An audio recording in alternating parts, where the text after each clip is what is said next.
Welcome to PHP Podcast. I'm Mike. And this is Orlando, and we're on episode 322. Have you noticed every time I say welcome, like you always chuckle? I'm chuckling because you throw me off. Like I wasn't expecting for you to get started because usually we have like this awkward pause and sometimes it goes for like a minute and then he starts. But this one, I'm kind of just looking at the notes and I don't know where you start. I'm like, oh, okay, I guess we're starting now. We gotta get rolling, man. I know. End this. So this one's a interesting episode. I don't know where this is going to go. Sometimes those are the better episodes. This Q4, and we're going to do like a mini Q4 update in a week, and then we're going to do, more of a Q4 update. But in the last 6 months, we had a whole episode about how reselling has changed.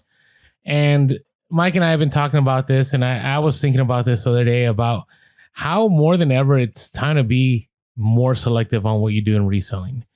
And to give context, back in 2015, 2016, when I was getting serious about reselling, it was, I would say, really easy in the sense that you pretty much could source almost anything and it was going to sell. Didn't mean it was going to sell in a month. Didn't mean it was going to sell maybe even a year, but you could source pretty much anything and make profit. You also could get away with, sourcing a bunch of stuff and you might have one high priced item and you're still going to be in the profit. It kind of reminds me of your old boy, Gary V. One of the things he said a while back back when you were still listening to him and we were kind of talking about him some on the podcast, in the early days. Yeah. Trash talk days and stuff. One of the things that he said that was interesting was like, if you're making money now, like that's not a flex.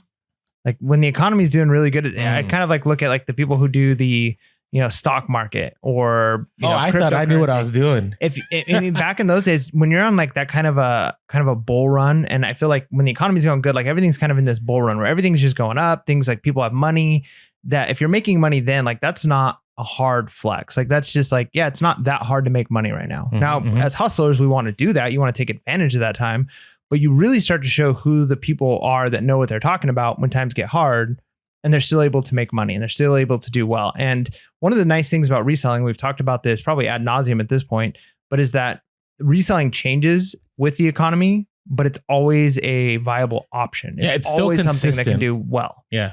No. It takes adaptation. It takes doing your own research. It takes hustle. And it's still, that's why our podcast is PHP Podcast, because it does take that hustle. It takes that grind. And one of the things that I think right now, a lot of people are more aware of this than ever.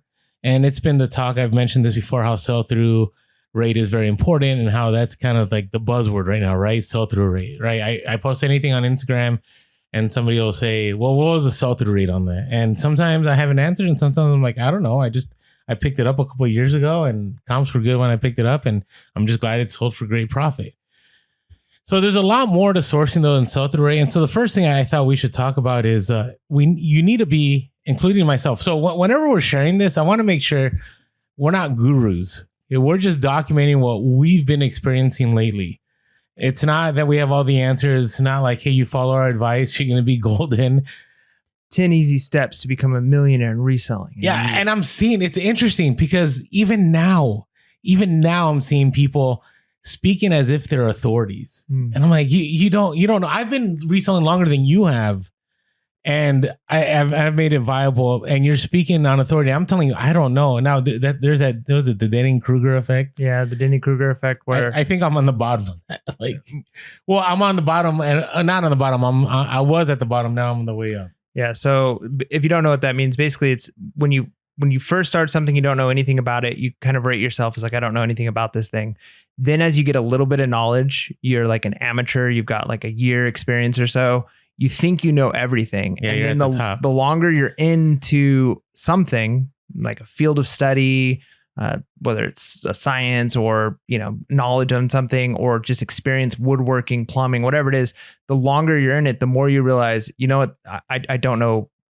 There's tons of things I don't know. And you start your perceived knowledge of the subject actually goes down. So with experience, if you're being honest, it's like yeah, I know a lot of things, but there's so much that I don't know. And so, yeah, it's one of the ways we want to come across when we say this is we don't know exactly everything, but we think that this is pretty good advice. And one of the things that we're talking about is what you should be sourcing. Mm-hmm. And I think that goes without saying in some ways, but like you mentioned at the beginning of the podcast in our opening, is that you could at one point pretty much pick up anything. And I think there's still going to be markets and niches where, there's hobbies that aren't going away. Like people are going to be into RC cars and RC airplanes. People are going to be into collecting Hot Wheels and collecting certain sports cards. But a lot of the price fluctuations in those happen to coincide with how well the economy is doing. When the economy is doing really well and people have more expendable income, they're going to be using that money for hobbies and fun things. And if they're not like a diehard, because there's people who they're into something. It's like you ask them like, hey, like, what are your hobbies? And there's like a handful of things they're into. And then there's the person like it's their identity. It's this one thing, RC cars. I eat, breathe, and sleep RC cars, or whatever the thing is that they're into. Those people are going to spend money on that hobby pretty much no matter what it takes. So those niches are still going to be profitable if you know what you're doing, but the level of profit and how easy it is, if the economy is doing really well and people are getting into, and I'm just going to keep saying RC car because I already said that one. People are into RC cars. You're going to be able to sell things at the low end, the middle end, and the high end collectible stuff, the really hard to get stuff. And you're going to be doing really well on all of that. As the economy tightens, you're probably only going to be able to sell like the high-end collectible stuff to the people who still are into that thing. And all of the stuff kind of in the middle and at the bottom is not going to be moving the way it was, because there's going to be a flood of the market. People who got into that hobby or got into that thing or collected whatever, times are hard. They're willing to part with that stuff. And the hardcore collectors, they don't want those things. Those are like the low-end stuff. So the market gets flooded. People are trying to make a little bit of money. So people start offloading stuff, or people just don't have the money to buy it. And so that kind of combination kicks in. So if you're into something, you kind of know, hey, I was able to pretty much sell anything, like anything RC related I could sell. Now it has to be, I have to know what I'm doing. I have to be picking up the right stuff that people are buying, because the average everyday person who's just like a amateur hobbyist is not going to be buying like they were 4 years ago. Yeah, agreed. And I wanted to just bring it to the practical level real quick. You don't think that was practical? No, that was practical. That was super practical. But in the like, no, I wasn't trying to come across that way. I had examples in my head that made sense, because new sellers probably are wondering, what is sell-through rate, right? And so just real quick, sell-through rate is basically the amount that's on eBay. So let's say there's 1,000 items. Okay. And out of those 1,000 items, let's say 100 of them are selling consistently in the 90 days. So, right. So that's like a 10% sell-through rate. Yep. Okay. All right. So generally that's probably not a great item, right? It's not terrible. I mean, it's not like, it's 10,000 and it's a 1% sell-through rate. You know? Can still be competitive in that kind of sell-through rate if you're the cheapest price and fastest shipping. Or you have that one rare thing in that category, right? But sell-through rate is important. And so you always should be looking at sell-through rate, especially when it's a very flooded field. So for example, clothing, right? Clothing is very flooded. Mike and I used to sell a lot of clothing. Are you selling that much clothing anymore? Yeah, and not so much, just because it sits so long and it's so much longer for me to picture and all of that, as opposed to certain hard goods that I can sell a little bit quicker and picture quicker. So I'm definitely not doing as much clothing as I used to, or even like things like used shoes. Again, certain categories, some work shoes, work boots, things like that are still doing really well. When it's the right season, we're coming into the beginning of the year, things like running shoes can start to do well again. But just like the typical like collector shoes, that tends to drop because the market gets so flooded and it's harder to do well there. So that's one example for me. So back in the day, I would pick up pretty much almost all Hawaiian shirts.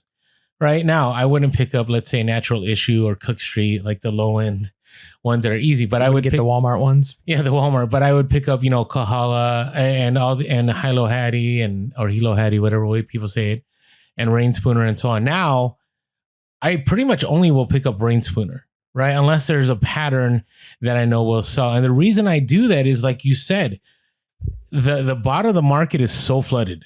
there's so many of these, low hanging fruit that people can source at any time. And so it's not worth it to me, especially in this economy, because yes, the people that want rain spooners and have the money to buy, I just sold a $125 rain spooner shirt, right? That person, it doesn't matter what the economy that they're going to be good. They found the shirt that they wanted and they're going to pay for it. I would have been able to maybe sell that shirt for probably closer to $200 a couple of years ago, but still it's going to sell on the high end. Now, the other thing I also want people to notice is not only is the sell-through rate important, but now that eBay is very much getting into branding, we talked about branding last time, and I really do believe the algorithm is pushing people that sell like certain niches. So what I mean, for example, if you are primarily a shoe seller and you have a top-rated seller rating and you have great feedback and you're always selling shoes, I do believe, and again, I don't think this is speculation. I think this is more of an educated guess or theory. My guess is that eBay is going to push that person's store more than they're going to push the person that has like all kinds of random things that they find, which I'm not going to niche down to just shoes, but I'm even in my sourcing now, I'm very much vintage toys, vintage clothing, and shoes. That's pretty much all I'm picking up, right? I used to before, like if somebody was selling like an air conditioning unit, that I could sell for $200 and I could buy for $10, I would pick it up.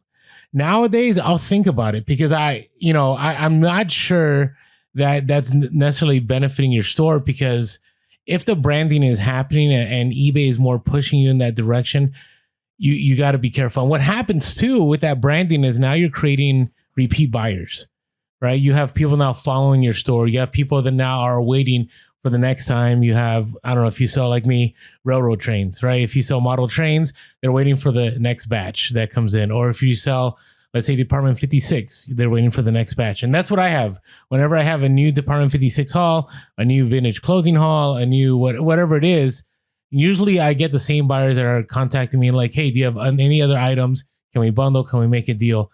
So definitely be careful. I think in the beginning, it's fine to, source pretty much anything that's profitable.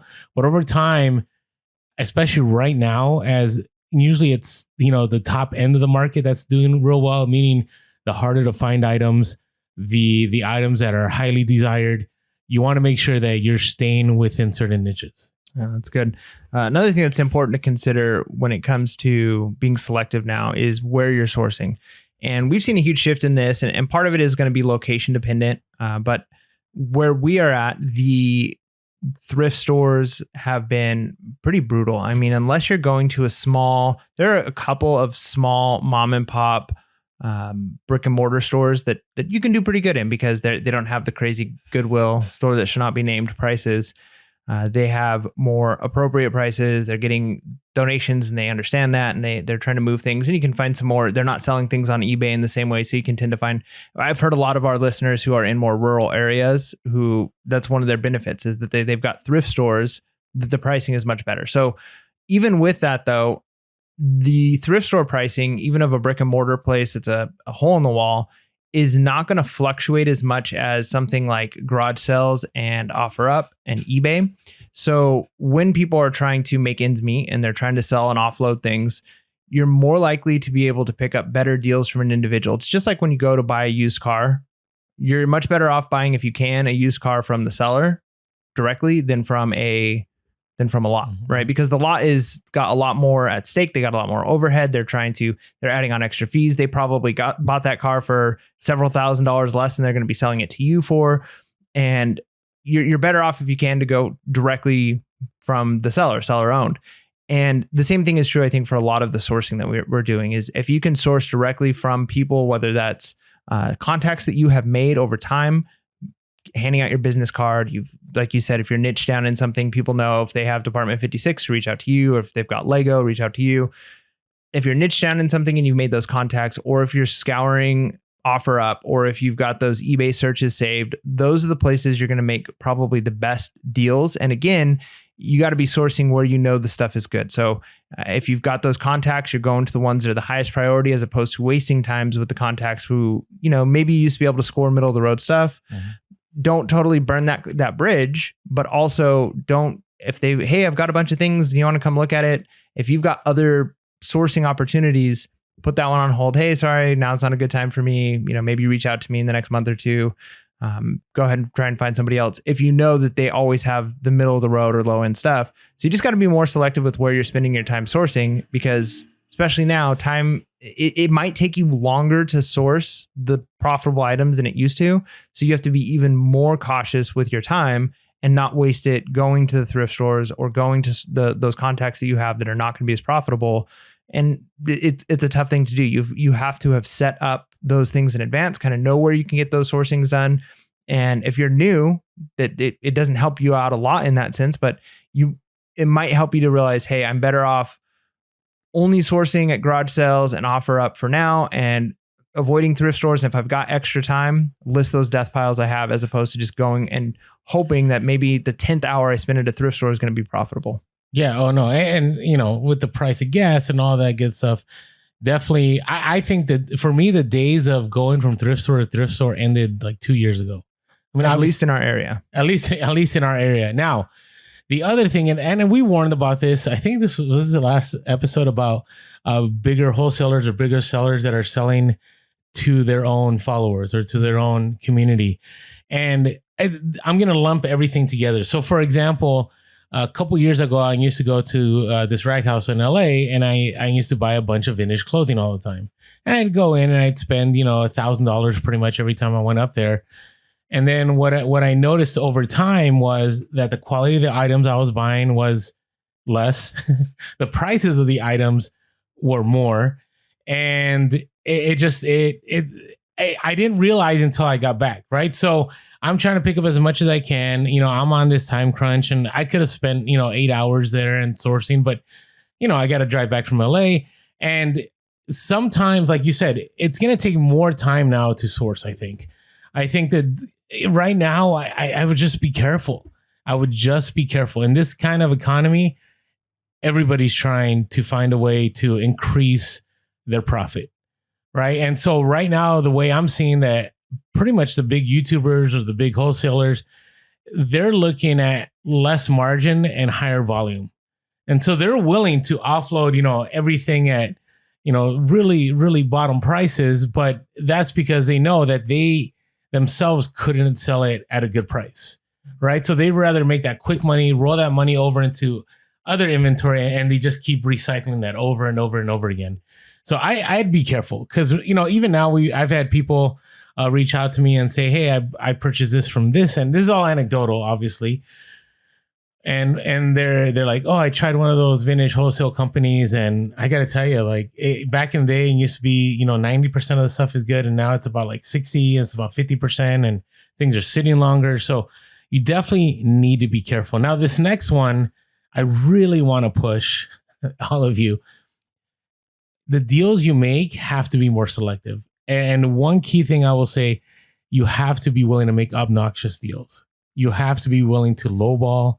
I'm not even going to try to sugarcoat it. You're going to have to get really uncomfortable, because you don't know what's up ahead, right? So, like you said, when things were going really well, you could pay up for stuff, right? You could pay $50 for a Harley Davidson jacket, and within a month you'd sell it for like $200. I think those days are not going to be around for a little bit, right? So paying $50, having that $50 tied up, and maybe you'll get $125 in 6 months, that's kind of rough. But if you can make that deal and get that jacket for $15, $20, even cheaper, that's okay, because your money isn't being tied up. And at the same time, you're basically not, cutting your cash flow, right? That's what you want to do. You want to make sure that you always have capital move. And so right now, people are looking to sell, and you're looking to buy. And I think it's going to become more of a buyer's market probably as we enter the new year. Even if we get into, I can't wait till the garage sale months of March through May, because I think it's going to be crazy. So any thoughts on that? Yeah, I think that's good. If you haven't listened to our Never Split the Difference episodes, just type in on YouTube. It's probably the easiest way to do it. Or you can find them on our podcast. But if you just type in Imperial Podcast, Never Split the Difference, there was a lot of interesting tips that we got from there about negotiating. And I do think now is probably the time. Like, you can't be afraid. You don't want to be rude to people, especially. Yeah, I'm not saying be rude. Yeah, you never want to be rude to people face to face. If somebody's trying to sell something and you're just, just insulting them. But there's nothing wrong with doing and it sounded really awkward when we first learned it from Never Split the Difference. But how do you expect me to do that? And when you give that answer, when they say like, I'm selling this item for 100, and if you're willing to be upfront and say I'm a reseller, you can be upfront and you can say, hey, I think that's a good price for those items. I understand that that's what you're hoping to get for it. Unfortunately, I'm not going to be able to do that. I can't buy it at that price and actually turn a profit. It's just hard market right now. I could do it instead of 100. I could do 50. That would be profitable for me. Does that work for you? If they say no, 100, you can be like, look, how can I do that? I can't do that and be profitable. I'm not trying to offend you. And you'd be surprised. A lot of times you're going to get people who are understanding of that. And times are hard. I need some money now too. You're probably right. I'm not going to probably be able to get 100. And if I do, it's going to take a long time. Sure. $50, it's fine. And if they say no, nobody's offended. You're not telling them, what, you want 100? You're crazy. You're being upfront and saying, I can't do that. It's not going to be profitable for me. I've used those lines quite a bit, especially on things like OfferUp. And I respond to people people will get defensive. I think this is a good deal for this stuff. You're right. That's a great deal for those things. You may be able to get that for it. But that's probably pretty close to what I'd be able to get for it. I'm a reseller and it's going to take me some time. It's going to sit. I've got to ship it, all of those things. So go ahead. If you can find a buyer for it, great. Good for you. I hope you can. If not, then let me know. Reach out to me. Here's the amount I can do. And sometimes a couple of weeks go by and the person responds back and they say, okay, I'll do 50. And boom, you've got it. And then at that point, it's worth it for you. So don't be afraid to do that. If you are uncomfortable with negotiating, it can be helpful to do it for a while via online, just because it's less like pressure of like, well, I have to tell this person to their face and offer less, but eventually get used to doing it. True millennial. It's true. I mean, it's easier through text for those things, but don't be afraid to get the no's. And this is that time where you got to be selective. And if you're looking for whatever that item is, if you're looking for that Hawaiian shirt, you're looking for that RC car, you're looking for that bundle of whatever it is that you're looking for, shoes, don't be afraid to offer the low amount, not offensively, but just, this is what I can do. Reach out to me. And if you're, it's like you're throwing the fishing hooks out there, but not just one line, you're putting 10, 20, 30, 100 lines out there. And you're going to get a couple bites. A few people are going to say, okay, I can do that. And if you are unwilling to do that and you just always jump to their price every time, you might be able to buy all 100 items instead of the 5 you get by offering lower, but you're going to end up spending a ton of money. It may end up sitting and it's just not going to be worth it for you. So don't be afraid to be a little awkward. It's going to feel awkward at first, but it's really not. I mean, we know the difference when we get offended when somebody lowballs you on eBay, when it's like, this is offensive, versus hey, this is what I can do. Let me know. And if they say no, all right, cool, good luck. And then that's it. And it's not, you're not insulting them. You're not saying your pricing is stupid. That's way too high for that. It might be, but you don't have to say that. And right now, the easiest line is right now with the way the market is and the economy, there's no guarantees. And so I'm taking on a lot of risk. And this is why I'm offering the price I'm offering. And I would say for me, that's worth probably like 80 to 90% of the time. Wow. It's good. Right. And it's interesting you say that. I had somebody send me a message that he was super lowballed me on an item, but I was ready to sell. And they said, hey, I'm not trying to offend you. I'm just trying to negotiate a price with you. And I'm like, I'll take the offer. Oh. Right. So be willing to get uncomfortable and just, and again, you don't give the first number. You don't give the first number. Just remember, you never give the first number. But after they give a number, let's say they give you, it's, they say, I could do 100. And hopefully in your mind, you already know what you're willing to pay to make good profit. And if your number is $40 or $50, say, I was thinking more like $40. Yeah. And I know you're probably listening to this going, that's crazy. But I'm telling you, it's not. It does happen. People realize, remember, they're also trying to negotiate as much as they can out of you. So it's a two-way street. All right. Hey, a place you don't have to negotiate, but you do get a great deal is American Bubble Boy. Yeah. So you haven't been checking out American Bubble Boy, you haven't ordered bubble wrap, you definitely should.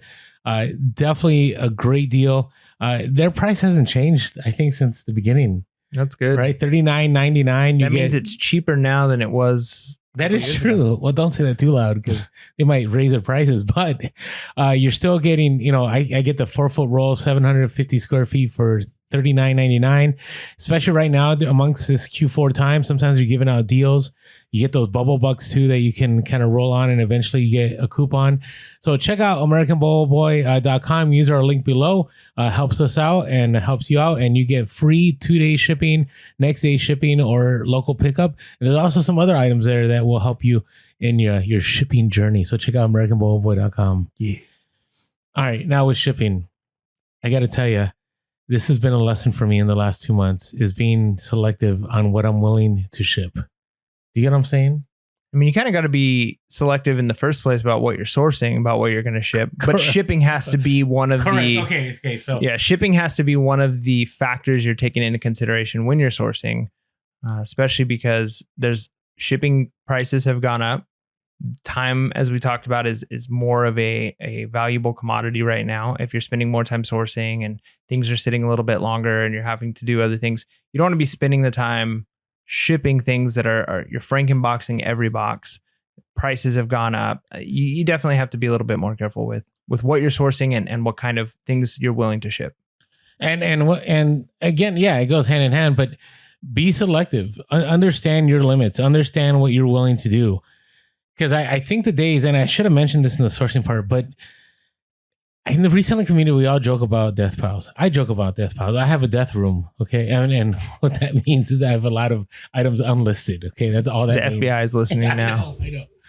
But I got to tell you, in this economy and where things are headed, you don't want that anymore. Yeah. So even as you're going through priority of your death piles, list those things that are... Don't just consider the time it's going to take to list the item, that's a factor, but the difficulty of shipping and the price you're going to be able to get for a total your net profit and sell-through rate. Like if you're considering all those things, the factoring of the shipping costs and shipping size and all of that is going to play a bigger role today than it might have in the past. Yeah, and remember, Frankenbox is a time killer. And the larger the item, the worse it is. Is a lot of people. I got to tell you, I've been scrolling through TikTok and people sell big items, and there's only so many resellers I know that are pretty efficient at it. I'm pretty efficient, but it depends on what the item is. But you just got to be careful. So, for example, the other day when I was at my at somebody's house for dinner, they had like one of those Red Bull fridges, like those tubes. Mm-hmm. And I remember I was at a garage sale early in the year, and the guy wanted like 100, and I got him down to like 75, but I wanted 50. And the reason being is I knew the time it was going to take me to pack that thing, right? Because especially since it's anything that's refrigerated, like you can't like tip it. It has to be, one way. You can't, you ever bought a refrigerator, right? It has to be standing straight the entire time. And so I looked at that thing and I thought, there's just no way. There's no way I want to deal with the headache of this, because I would have to use the big bubble wrap. And then after the big bubble wrap, I might have to find some styrofoam or pool noodles. And after that, I have to, probably maybe do a float the box, or maybe I'd have to put it in some kind of special box. And then I have to buy the special tape that has like that fiberglass in it. It's a heavier tape for shipping. And that's going to take time. And so, right now with everything going on, like your time is so precious, especially in the fact that, as the days go on now, if things are good and you're listening to this episode and it's middle of 2023 and inflation is down to 2% and the economy is booming and we're back in a bull run, then, hey, maybe it might not matter. But I got to tell you right now, it's definitely going to matter. Now, when I say I put in the notes how you ship.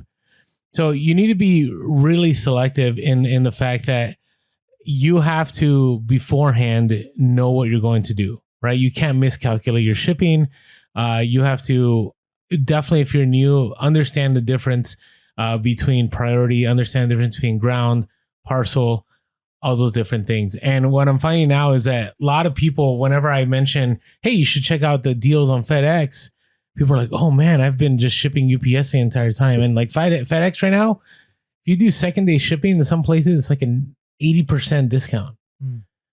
And so you may be leaving a lot of money on the table by going like, oh, I'm just using flat rate boxes, which I used to do that. That was my. Yeah, you did that all the time.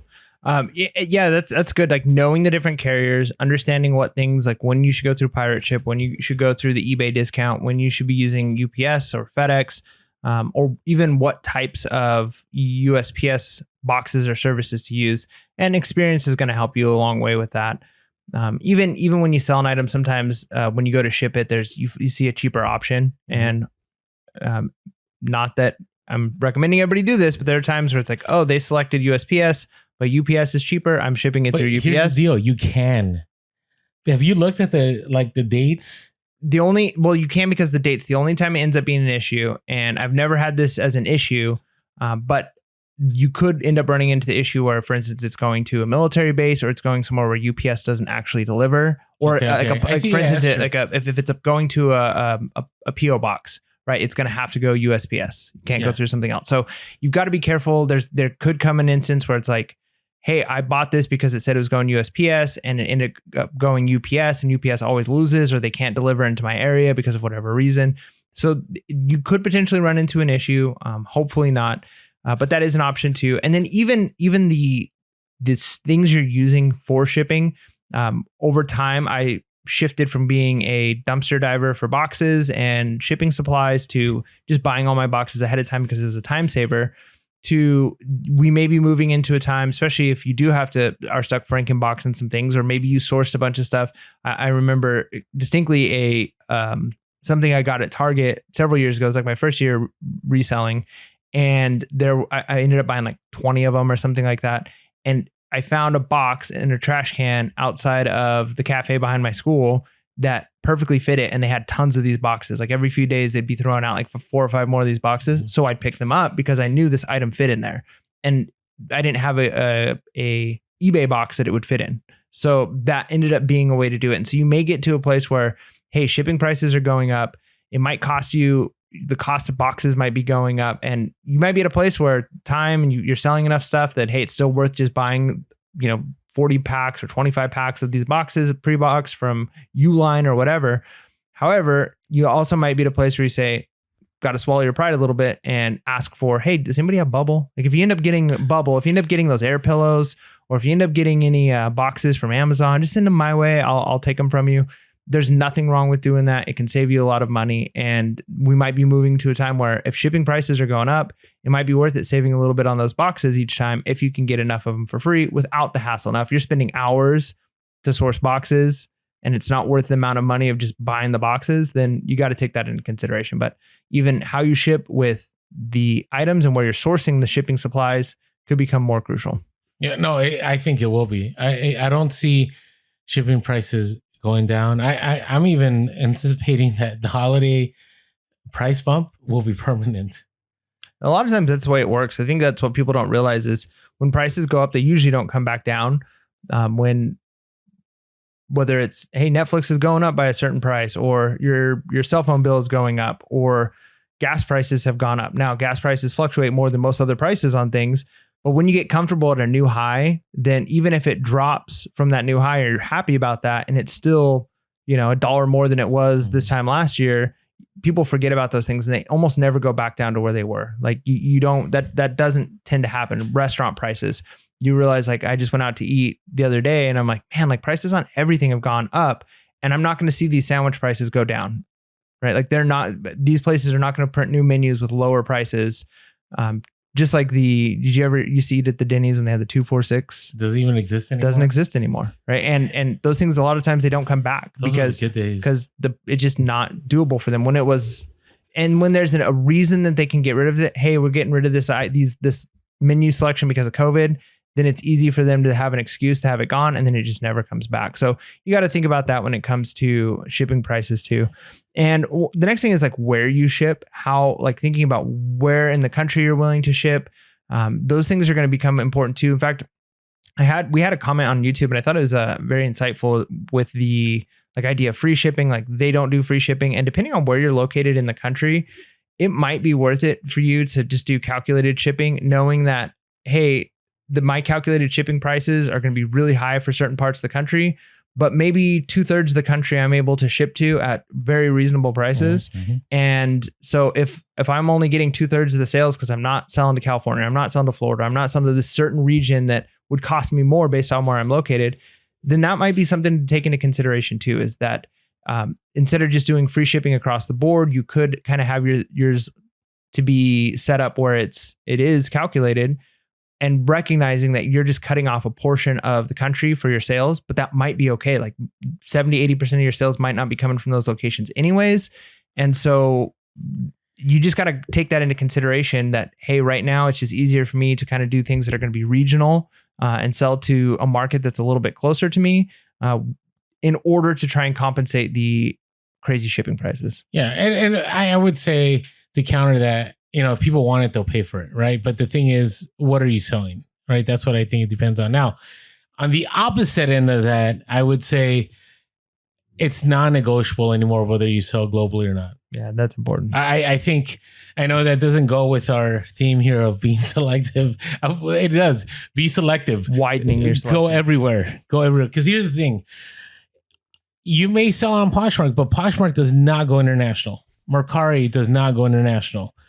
Okay. Depop, maybe Depop, I don't think it does. Okay. So if you're like saying, hey, I'm only selling on this platform, you are losing a lot of money. And right now and again, we're not eBay shows. eBay isn't paying us. eBay hasn't invited us to a podcast or anything. I don't think we've been super nice to eBay lately. But with eBay's new international shipping, the fact that now they can go to 200 plus countries, the fact that now they're going to have new hubs.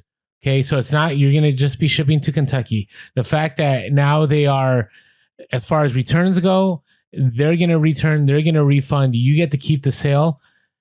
It would be so detrimental to your business and to your bottom line to not do global shipping. And if you're wondering, I had a question on Instagram, like, is this something automatic? It is automatic. You don't have to enroll. You don't have to do anything.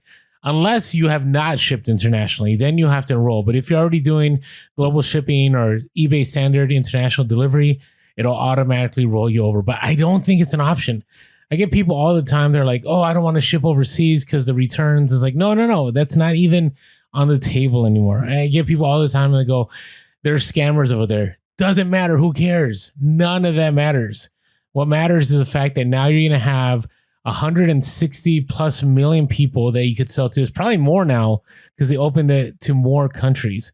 And here's the thing. Not every country is necessarily in a bad economic place as, let's say, where you're at, the United States or the UK. I mean, you got parts of the Middle East, if things open up there, that are doing pretty well. You have other nations that are doing well. Now, globally, things are interesting, but not everybody. And again, if you have something that people want, I get all the time. I get individuals that want some of my toys that they can't buy in Europe, and they'll buy them from me. And I just had somebody buy a Leapster thing. It cost $60, and they paid, what did they pay? They paid $117 for shipping. Wow. Okay. And to them, didn't matter. Didn't matter. It was what they wanted. So definitely would ship globally. All right. Hey, a lot of these things that you're hearing that we're discussing, a lot of great information is coming through on our Discord. Now, our Discord is part of our Patreon, where if you want to support Pure's Podcast, and it's because of all the listener support that we've been able to get to episode 322. There's this bonus that you get, and the bonus is to be part of the Discord. A lot of people just they just go on the Discord. They don't comment. They don't say anything, but they're lurking, right? They're getting information, and maybe that's you. Maybe you don't want to interact. That's okay. Still, you can support us. Go to Pureso. Go to the link below, patreon.com/Pureso Podcast for $5.55 a month, about 18 cents a day. Less than a penny an hour. It's such a you don't need to do the 18 cents a day. I guarantee, and people make this guarantee, like guarantee you'll make your money back, in a few days. And I can't make any guarantees, but I can tell you chances are pretty likely that the $5.55 is going to go a long way. So, and over the year, what is that? Like $12, and I don't know what it is. It doesn't matter. It's more than $60, but anyways, it's worth it to you. Go over to Patreon, help us out. And we have been consistent. Mike talks about this all the time. Like, we're still pumping out episodes. We're going to be having episodes come out over this Christmas time into the new year. So definitely appreciate your support. Go to patreon.com/PureSoulPodcast. All right. If you haven't been following us for Pure Soul Podcast on all social media, also follow us on Twitter, Pure Soul Cast. I do want to do more on Twitter. I'm just waiting to see. We are going to get blue check marked. Have they brought it back? I don't know. I don't know if it's worth it. Now you're saying it's not worth it. I mean, I was being kind of like silly about getting. I think it'd be cool. I mean, $8. Yeah, but then is it like? I mean, you're paying $8 to like feel super to be special, with the cool kids. But like everybody's a cool kid now, so it's not really that. That's true. But anyways, I think you're going to be able to do more content over on Twitter. Also, you can give us a call 619-738-1170. That's 619-738-1170, or shoot us an email at puresoulpodcast@gmail.com. That's puresoulpodcast@gmail.com. And as always, if you haven't seen us on YouTube, come on over to YouTube, subscribe to our channel, and hit that bell notification to be notified whenever anything drops. We always have those Monday minisodes you may be missing on if you're only listening to the podcast. And also smash that like button. As always, grateful for all the iTunes reviews. I have not looked at one in a while, but they always help us out. And the reason they help us out is because the more people review it, the better the reviews, the higher we end up on the algorithm. And just grateful to all of you that have taken the time not only to just review us, but to also put in why you listen, because I really do believe that helps people go, you know what, I want to check out Pure Soul Podcast. So wanted to share a couple of the most recent. We always like doing this just to see what people are thinking, good and bad. So let's see. The last two here, this is from Steve Tobel. Okay, says the best, gave us a 5-star. Said, I've learned more from this podcast in the 5 years I spent in college.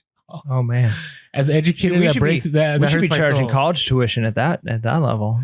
No, but honestly, wow. like that's as an educator. I mean, you said it hurts your soul, but man, I'm telling you right now, may not be the time. I mean, there are certain fields and careers that you need it, but there's a lot of fields and jobs you can get into, and reselling's one of them where you're going to learn a lot more hands-on doing the thing and listening to podcasts than you will if you were to go get a degree. So see, I'm such a believer in college. Yeah, like I think kids should still go to college. So anyways, would it be appropriate for you to say, okay, boomer at that? Sure, whatever, even though I'm Gen X. All right. So this one is another interesting one. This is from No More Poor. It said, listen equals make money. Started listening in October 2022, and in less than a month, my sourcing and got easier, and my selling is quicker. Seriously, worth a listen. The free content has put money in my pocket. No jokes, no frills. Saying no jokes. Okay, I don't say we don't joke. We joke. Just help paying bills. Nice stuff. So check it out. Thank you guys. Appreciate that. And honestly, like, those are the things that keep us going too. So I appreciate it. Yeah, I don't want to read that one. What is the deal? And you leave us a 3 stars. Anyways, go check out our reviews if you want to know. Yeah, people listen in interesting spaces to our podcast. There we go. Anyways, thank you to all for your support. All right, are you ready? Are you ready to discuss some major hustles of? Come on, hustlers! It's the freaking hustle of the week. Yeah. All right. So our first one. This comes from Greg, not me. Okay. So our first one comes from Greg, IG handle at Van Halen 314. Found some discontinued soap in a local bulk buy. Nice soap. I mean, we learned a lot about like beauty products, especially discontinued stuff. People have scents or certain formulas they really like, they believe in, and they're willing to pay up for that. So saw one of the bars of soap sold for $20. So he ended up paying $10 for 20 bars. It's a killer deal. 50 cents a bar. Listed on eBay and sold a lot of 20 dial triple refined bars, fresh cut blossoms for $400. Holy smokes. That's so just from crazy. $20 to $400. And it's soap. Soap. It's soap, man. That's it. That's what I love about reselling. You know what I mean? It's like some people sell hats and some people sell soap. Yeah. Right. And we had Thrift to Travel. Like, I don't know, it's been a while. It's been about 2 years, but she would always go to other countries and find all the discontinued stuff and make a killing. So check out the interview. All right. Thank you, Greg. That was, and by the way, Greg's like, I don't know, that's like his 4th hustle of the week. So that guy is still killing it. All right. This comes from Kevin, IG handle deer_run_depot. Went to a local library sale last week that advertised antique books for sale. Antique books were listed high at Amazon prices, but decided to keep looking. Came across a cardboard box under the table labeled guitar magazines.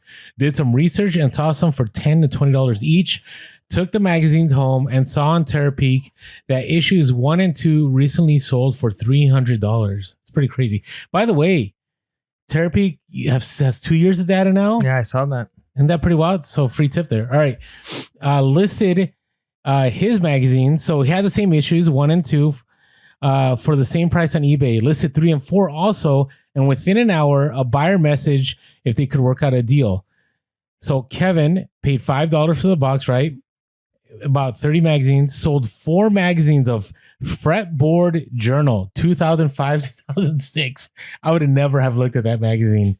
Fretboard Journal, 2005, 2006 for $500 plus ship and still has 25 issues left.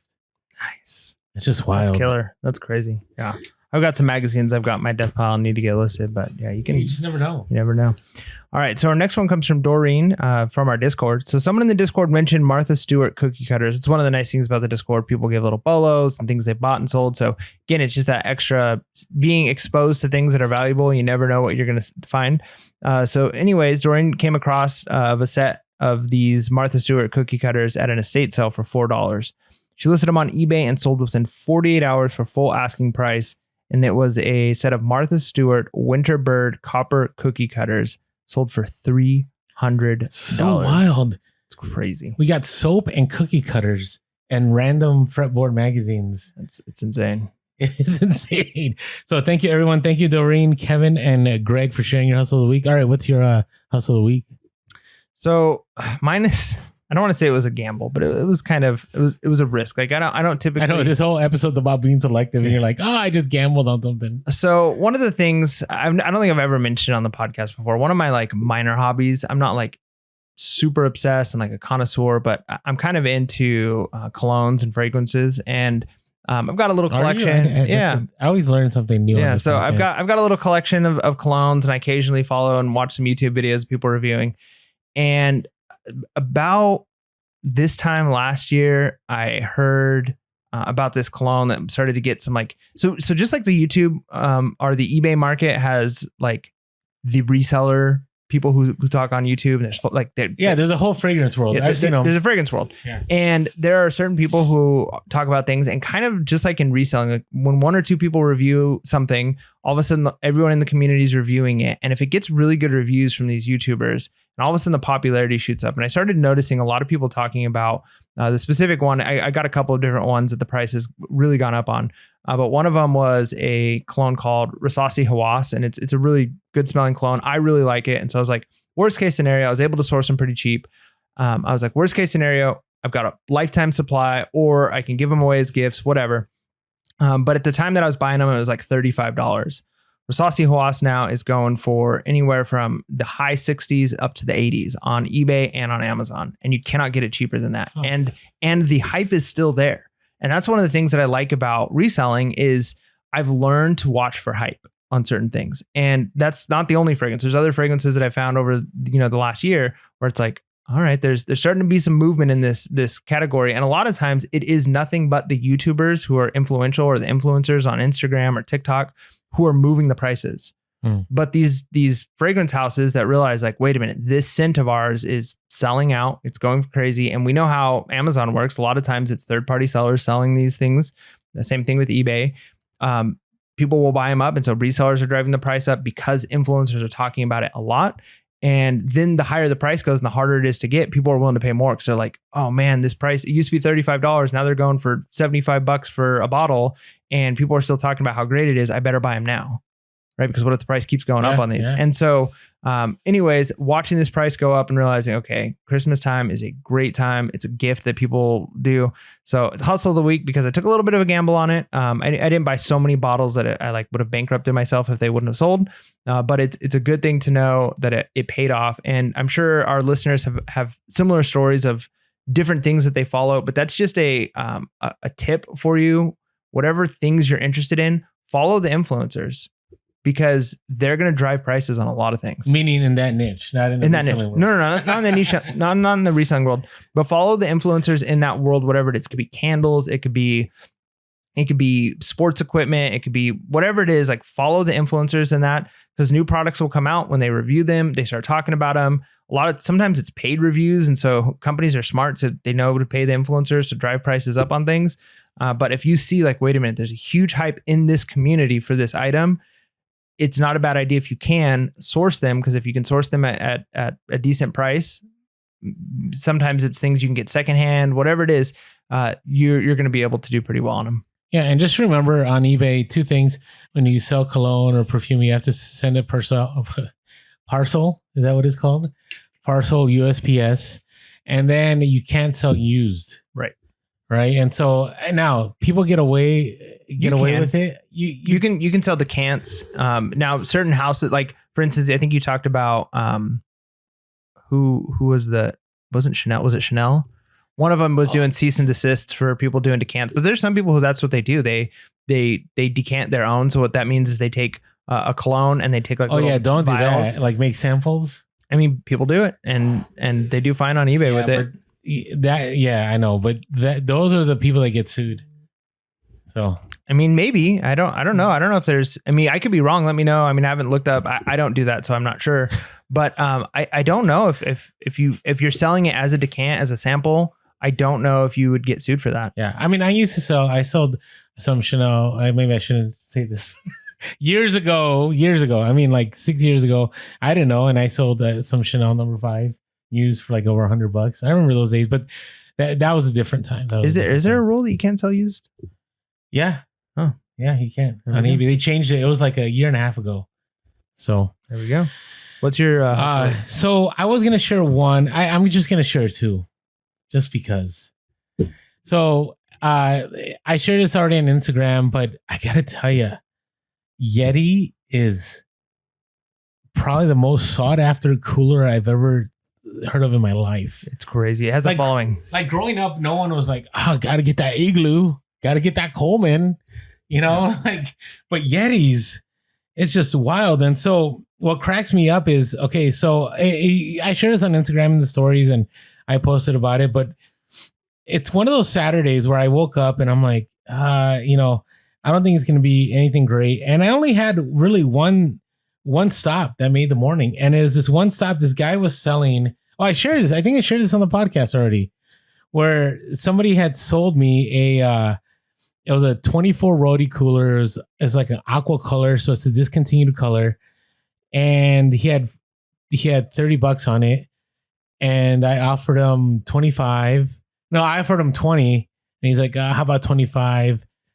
And I was like, sure. And this was a gamble because I had no reception, but I knew that Yetis were hot. And sure enough, I remember if you're recapping the story, I got in my car and I see him get on his phone right away. And I'm thinking, I wonder if this guy is looking up his Yeti right now and regretting things. So I just took off and I listened, and it was in pretty great condition. And it sold within a month. I paid $25 and it sold for $350 plus ship. Now, Yetis are interesting. There's the hopper ones. They're like those cooler bags. Yep. The other day I was sourcing online and I saw somebody had one for like $20 and it was like discolored or something.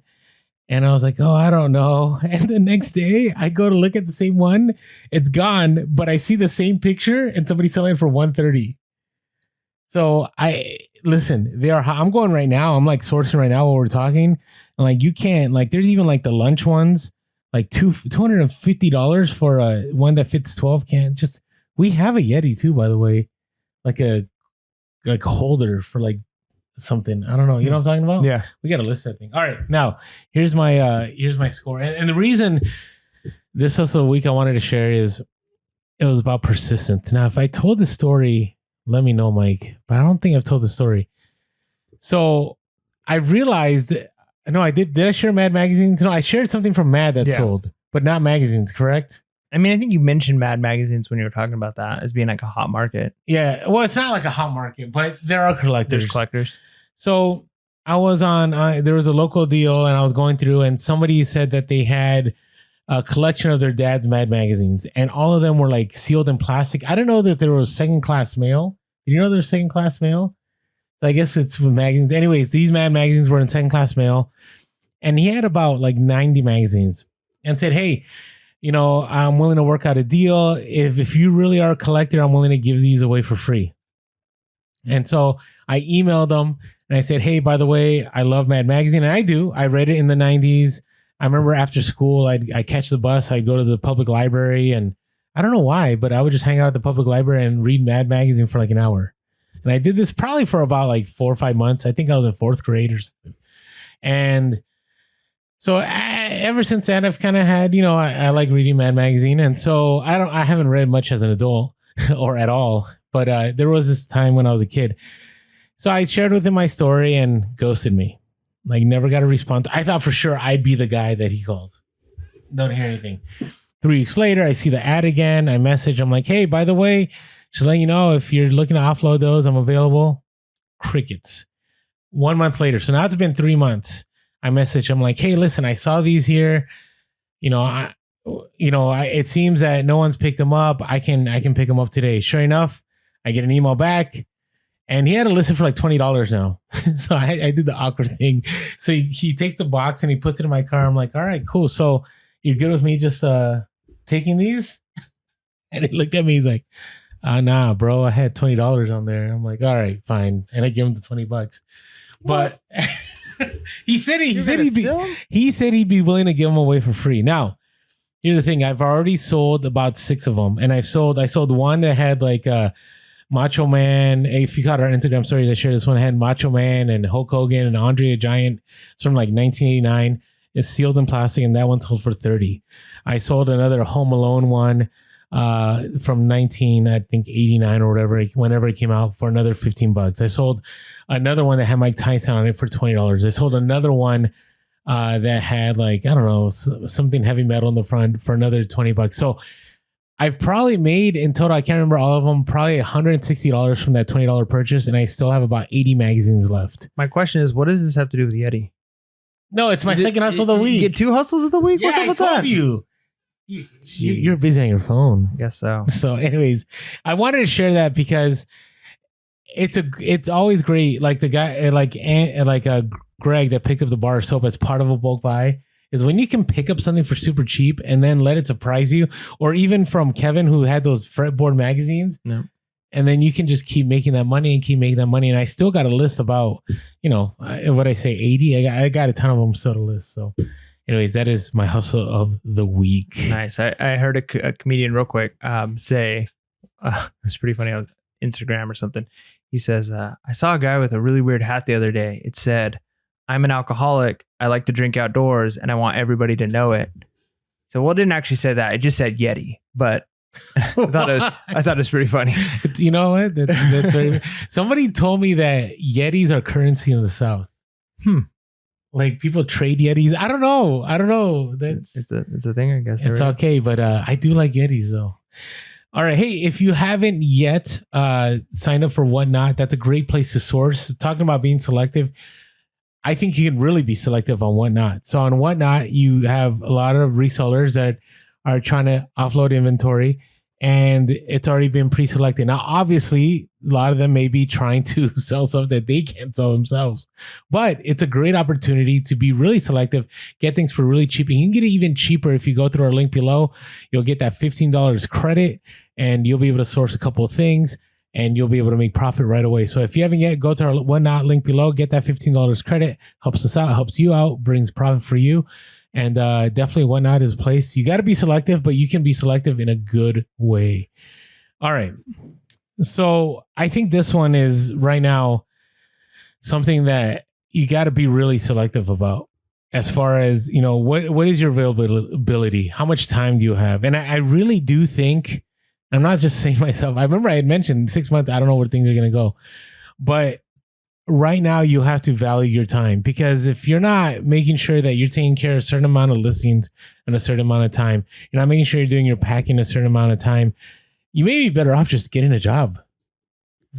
Right? Because right now, the dollar is losing value, right? The market isn't as high as it used to be. So you want to make sure you're selective in your sourcing and your shipping, but you really want to make sure that you're spending that time consistently listing and shipping. Yeah. And that's one of the reasons I'm really big on reports and having the numbers and knowing, because I mean, I know I used to kind of make fun of you for this, when it would come to Q4 as you should things of do you really even know what your costs are on per good when you're traveling as much as you are, and every time you have to eat out and all, like once you start adding in those things, and if you really recognize, okay, what's my hourly wage? And it's easy to say like, hey, I sold this one thing, I bought, whatever it is, I bought those bars of soap and I sold it for 400. That's easy money. I made a ton, but those don't come in all the time. And so you do need to understand, like, if you're making $50 an hour, you're making $25 an hour, you're making more, you're making a little less, it might definitely be worth it to resell. And if you're doing it just as a side hustle, but once you recognize that the amount of time you're putting in, maybe if sourcing is getting harder for you because things are harder and you have to be selective like this, and or whatever it is, shipping costs have gone up so much, or things are cutting into your profit every area, and you don't know that number, you might actually only be working for $7 an hour. Yeah, it can get pretty bad. And so I'm guilty of that. I'm not going to say I'm not guilty of that. Yeah, so you really want to be careful with that. Be careful with your time. There's times when you have to make ends meet, and so you're hustling super hard for those things. But you're right. Sometimes just getting a part-time job may be a better side hustle, or doing something else on the side that brings in some money for a time. If you're in a season where it's like, hey, in this season with the amount of time or experience or my availability to source, yeah, I mean, it's wise to take a good look at where you're at and make, good decisions on those things.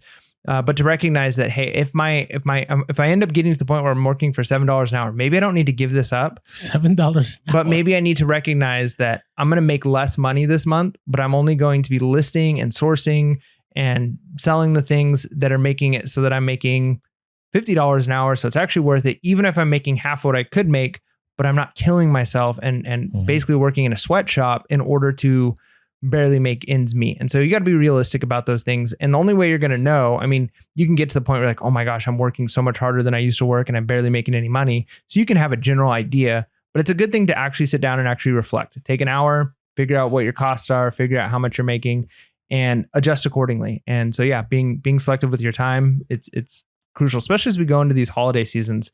It's you can end up working yourself to the bone for barely any profit, as opposed to, hey, maybe I just need to relax on this a little bit, find another side source, or just recognize if this is a side hustle and it's not your full-time job, that my side hustle is not going to be bringing in as much for a little while. And that's going to be okay, because if I'm working for $7 or $10 an hour, I'd rather just spend the time with my family at that point. Yeah, I agree. Now, there's this other side that you also have to realize.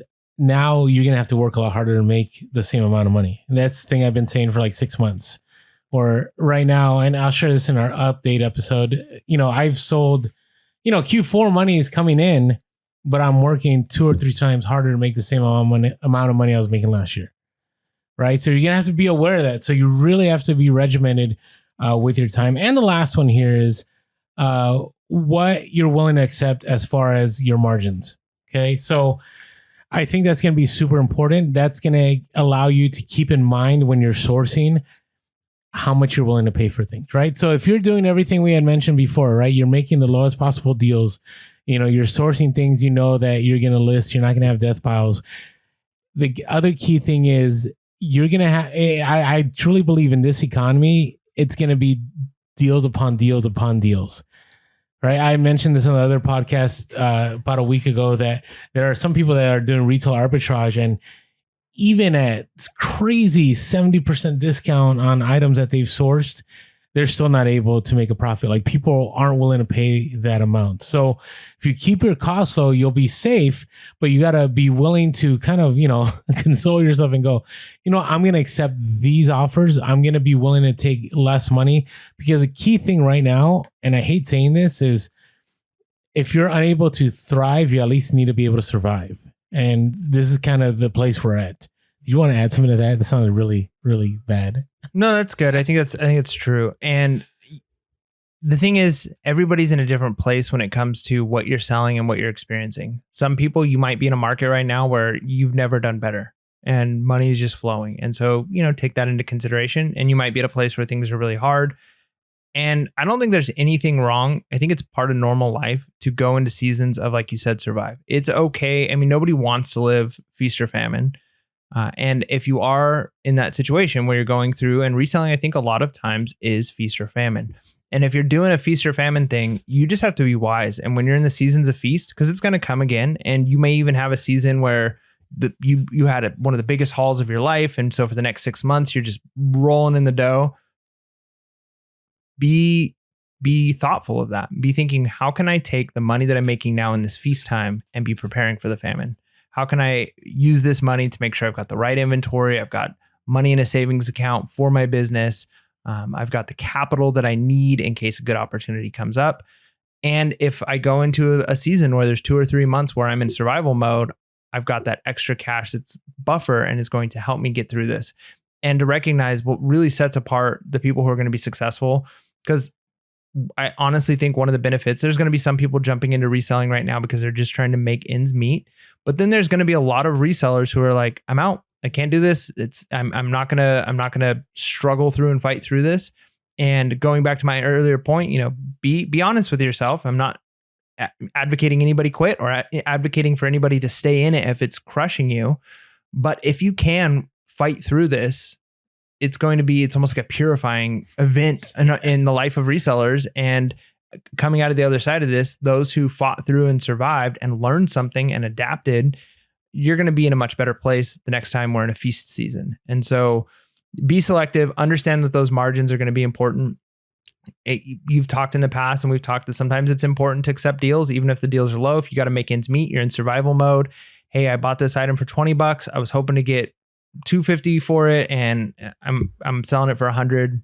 And maybe a year from now I could get that $250, but I need the money today because my electricity bill is due. Sometimes you have to do that, and other times you got to realize, hey, I can't be letting these things go for this price because I've got to make ends meet, and I know I can make more. It's got a high sell-through rate. So you do have to be realistic. I mean, we're all about being real. And so you've got to be realistic with yourself. And it's not often that we take time to actually self-reflect, not always point the blame at other people or situations and say, what can I do? Because you can't control, going back to that like stoic mentality. You can't control everything. You can't control stuff happen around you. So the only thing you can do is control what you can control. And be honest about those things. Don't point the finger. Fix the things you can fix. And if you can't fix it, maybe you've been given a bad hand. Maybe the margins are really bad. Maybe you can't source the things you're wanting to source. But you can't point the finger to anybody else. You've got to control what you can control. And if you can get through this, and again, some of you are like, what are you talking about? Things are great. But if you're like many of us, Q4, but yes. Yeah, if you're like many of us and it's like, this Q4 is so much less than I was anticipating. If you were hoping that, hey, I've had a rough year, but I knew Q4 was going to come around and save the day, and maybe it hasn't. But if you can fight through this, you can come out the other side and be in a much better place. 100%. And not to say Q4 hasn't been great for me, hasn't been great for many, but at the same time, we got to keep it real. Right. And with that being said, make sure to be real, be relevant, and be reselling. Peace.